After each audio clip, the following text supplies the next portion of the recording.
Hi friends, welcome to the Pratisha simple recipes. ఈరోజు మీకోసం టమాటా bath ఎలా చేయాలో చూపిస్తాను.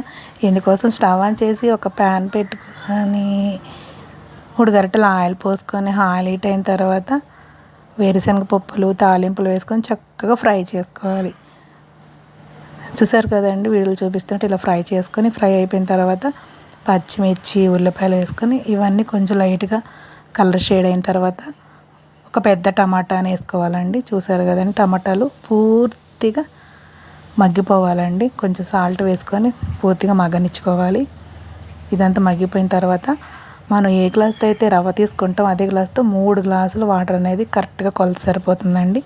చూసారు కదండి, 3 గ్లాసులు వాటర్ పోసుకొని ఆ వాటర్ అంతా మరిగిపోయిన తర్వాత మనం రవ్వ అనేది యాడ్ చేసుకోవాలండి. రవ్వ అనేది గంటతో తిప్పుతూ యాడ్ చేసుకోవాలి, అప్పుడు ఉండలు కట్టకుండా ఉంటుంది. చూసారు కదండి, ఇలా వీడియోలు చూపిస్తున్నట్టు ఇలా నీళ్ళంతా ఎగిరిపోయిన తర్వాత ఇంకా ఆఫ్ చేసుకోవడమే, అంతే సింపుల్.